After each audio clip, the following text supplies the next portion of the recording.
Coffee Break Spanish, Program 57. Buenos dias, how you do? We got something for you. A bit of Spanish you can try. It's not hard, now don't you cry. Más cerveza, por favor. Un cafecito, I want more. No haggis here, I hope that's fine. Just a bit of Espanol online.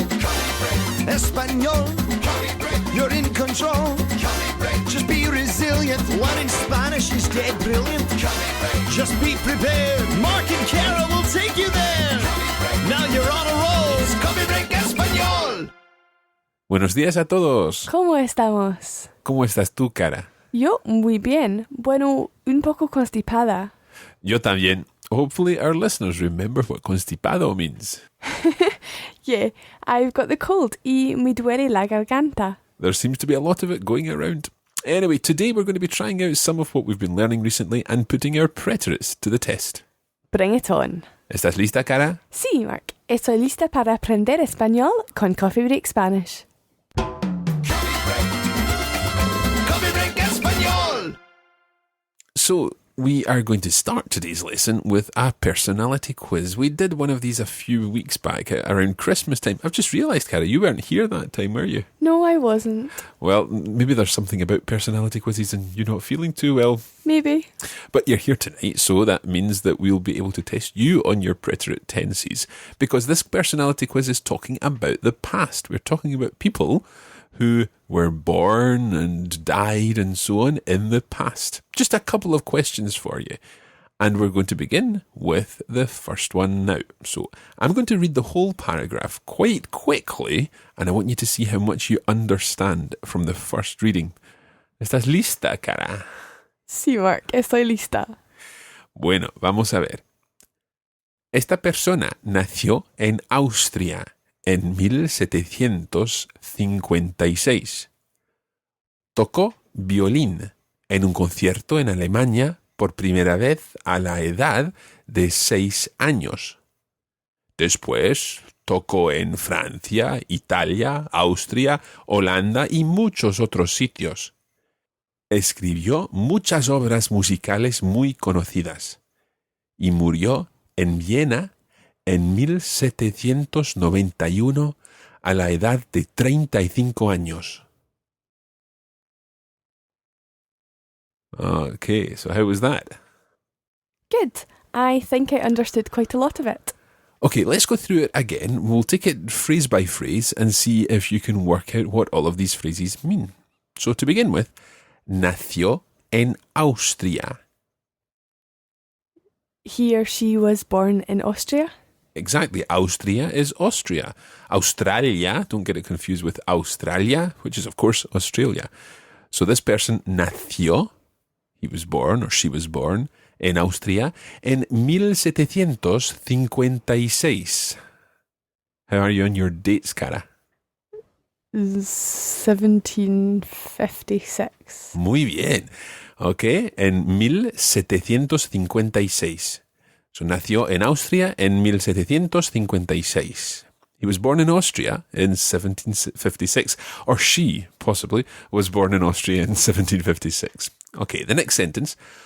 Tocó violín en un concierto en Alemania. Let's take that part. Tocó comes from which verb? Tocar, to play. Yeah, tocar literally means to touch, but when you're talking about a musical instrument, it means to play. So, tocó violín. He or she played violin. Yeah. En un concierto en Alemania. In a concert in Germany? Muy bien. Alemania is Germany. So, he or she played violin in a concert in Germany. Por primera vez a la edad de 6 años. Por primera vez. Do you know what that means? Yeah, well, vez means time, like otra vez. Mm-hmm. So, for the first time? For the first time. Primera vez. For the first time. And he played the violin for the first time in Germany, Alemania, a la edad de 6 años. When he or she was 6? Yep, when he or she was 6 years old. So, a la edad, at the age de 6 años. A la edad de 6 años. At the age of 6. Okay. Any ideas yet? Don't say the name, but... Maybe. Okay. Vamos a seguir. Después, after that, tocó en Francia, Italia, Austria, Holanda y muchos otros sitios. After that, he or she played in France. And then what was it? Italia, Italy, Austria, Austria, again, Holanda, Holland, yep, y muchos otros sitios. and many other places. Yeah. Holanda is how you would translate Holland. The Netherlands is Los Países Bajos. Los Países Bajos. Yeah, the low countries, literally. Bajo means low or small when you're talking about a person. So Los Países Bajos are the low countries. Los Países Bajos. Los Países Bajos. Bajos. Bajos. Yeah, that's it. Okay, so let's look at the next sentence. We had escribió from the verb escribir, which means To write. to write. Escribió muchas obras musicales. He or she wrote many musical works. Mm-hmm. And these many musical works were muy conocidas. Conocer means to know, then conocida would mean known, very Yep. well known. Exactly, well done. Muy conocidas, very well known. Now, just working back a little there to obras. Obras does indeed mean musical works when you're talking about obras musicales or obras teatrales. But you may have come across obras in a different context. If you come across a sign in the street that says obras, what does that mean? Would it be roadworks? Exactly, it's roadwork. So obra has got some kind of link to work, but in this case it's obras musicales, so it's musical works. So he wrote lots of musical works which were very conocidas, very well known. And finally, murió en Viena en 1791. Did you get that date? No, but I got that he died in Vienna. Mm-hmm. What was the date? 1791. 1791. Mm-hmm. A la edad de 35 años. At the age of 35? Sí, era muy joven. Okay, I'm going to read through the whole thing again in quite fast Spanish, just to give you one final chance to listen to it. I'll use Latin American pronunciation this time, just for a change. So, here goes. Nació en Austria en 1756. Tocó violín en un concierto en Alemania por primera vez a la edad de 6 años. Después tocó en Francia, Italia, Austria, Holanda y muchos otros sitios. Escribió muchas obras musicales muy conocidas. Murió en Viena en 1791 a la edad de 35 años. Cara, ¿quién es esta persona? Is it Mozart? Sí, tienes razón. It was Mozart. Well done. Okay, I'm going to do another one of these, and this time again, I'll read the whole thing first, and then we'll go through it sentence by sentence, and you can see if you can work out who it is. Vamos a ver. Este hombre muy conocido nació en 1949 en Hicksville, Long Island. Es uno de los artistas estadounidenses más conocidos. Su álbum The Stranger ganó un premio Grammy en 1977 y una de las canciones más conocidas de este disco se llama Just the Way You Are. Okay, any ideas yet? Don't have a clue. Okay. Right, let's go through this. Okay, este hombre muy conocido. This well-known man Yeah, so conocido can be famous, can be well known. Nació en 1949 was born in 1949 en Hicksville, Long Island. in Hicksville, Long Island. Well done. Okay, es uno de los artistas estadounidenses más conocidos. He's one of the... I didn't get what Estadounidense. Estadounidense means from the United States. Okay, so it's pretty much the same as saying americano, although of course americano can also mean Latin American in certain situations. So este hombre es estadounidense. He's from the United States. He's a US citizen. Okay, so he's one of the most famous American artists. Yep. Su álbum The Stranger. His album, The Stranger. Ajá. Su álbum ganó un premio Grammy en 1977. The album won a Grammy. Yeah, un premio is a prize, and ganar is the verb to win. So ganar in the preterite, let's quickly conjugate ganar. I won. Gané. You won. Ganaste. He, she, or it won. Ganó. We won. Ganamos. You, all plural, won in Spain. Ganáis. You sure? Ganasteis. Ganastes, and they won. Ganaron. Ganaron. Gané, ganaste, ganó, ganamos, ganaste, ganaron. Gané, ganaste, ganó. Ganamos, ganasteis, ganaron. Now, Cara, if you do want more practice with the preterite tense, there's a really good podcast that we can recommend. Really? Okay, so su álbum ganó un premio Grammy en 1977. Did we get the date there? 1977. Yep. Y una de las canciones más conocidas. And one of the most famous songs. Yep. De este disco, of this. Of this album. Yeah, of this record, okay. Se llama Just the Way You Are. It's called Just the Way You Are. Yeah. One more time, the whole thing through. Again, I'll use a Latin American accent this time, and then we'll find out if Cara knows who the person is. Este hombre muy conocido nació en 1949 en Hicksville, Long Island. Es uno de los artistas estadounidenses más conocidos. Su álbum The Stranger ganó un premio Grammy en 1977 y una de las canciones más conocidas de este disco se llama Just the Way You Are. Bueno, Cara, ¿sabes quién es? No. When he won his Grammy, I wasn't even born. Well, I wasn't particularly old either in 1977, I have to point out, but nevertheless I know who this absolute genius of American music is. Do you know the song, at least? No. ¿No conoces la canción Just the Way You Are? Do you want to sing it for me? Don't go changing to try and please me. Okay, I know the song, but I don't know who sang it. Shocking, absolutely shocking. The youth of today, I don't know. I am assuming that most of our listeners know who this is. Este hombre se llama Billy Joel. Oh, okay. If you'd said Uptown Girl or something, I'd have gotten it. Yeah. Can I just point out here that we don't need emails pointing out that I did in fact sound like Shrek singing Just the Way You Are at the end of Shrek. And the karaoke and the swamp dance party mega mix or whatever it's called.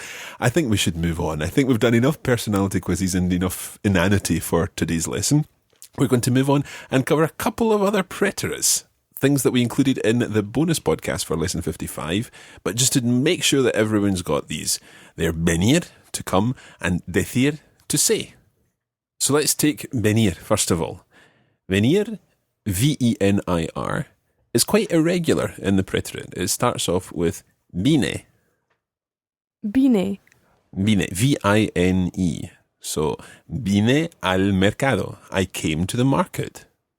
Vine al mercado. So, you came is viniste. Viniste. Viniste. Viniste. So, viniste al colegio esta mañana. Viniste al colegio esta mañana. Viniste. So, it's vine, viniste, and then vino. Vino. Vino, just like the word for wine, el vino. Vino. But in this case, of course, you can tell from the context, it means he, she, it, or indeed you, singular, formal, came. So, vino a vernos ayer. Vino a Vernos vernos ayer. ayer. So he came to see us yesterday. Don't worry too much about the vernos. Ver is to see, and the nos is the pronoun that gets stuck onto the end of the infinitive. Vino a vernos. Vino a vernos ayer. Yeah. So, vine, viniste, vino. Vine, viniste, vino. Vinimos, Vinimos, vinisteis, vinisteis, vinieron. vinieron. Vinimos, vinisteis, vinieron. Vinimos, vinisteis, vinieron. Muy bien. So that was we came, you plural came, and they came. So let's go through the whole verb again. Vine, Vine, viniste, viniste, vino. vino. Vinimos, Vinimos, vinisteis, vinisteis, vinieron. vinieron. Okay. Now, the other verb that we looked at was decir, meaning to say, decir. Decir, And with Latin American pronunciation, decir, obviously. And this verb in the preterite introduces a new letter, and that letter is the letter J. So, decir, to say, becomes I said, dije, dije, dije. dije. And then you said, you can probably guess this, is dijiste, Dijiste, dijiste. dijiste. And then he, she, or it said, or indeed you, formal, singular, said, is dijo, Dijo, dijo.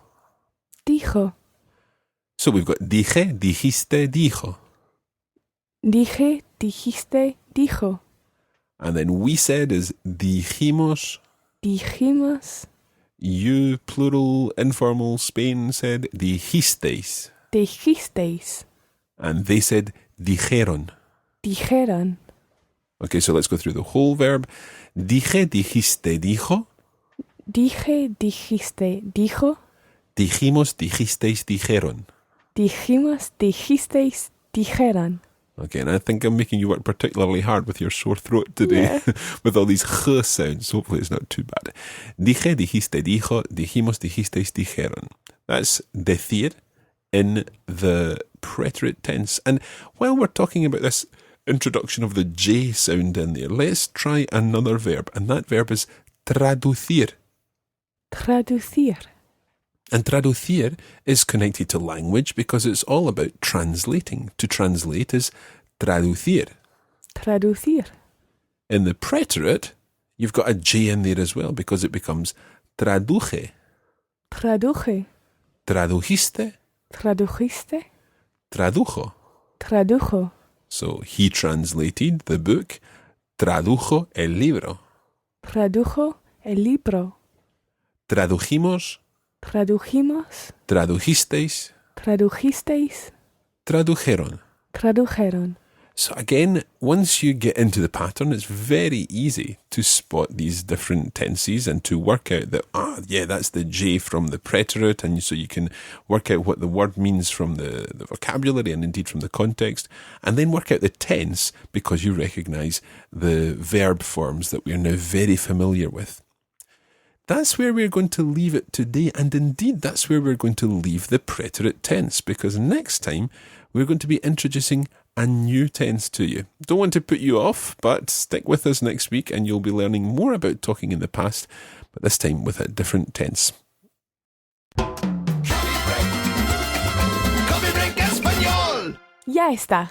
Yep, that's it for this week's podcast. Now, we know that we've had quite a few new listeners in the past few weeks since we've been in the top 3 podcasts on iTunes in the US.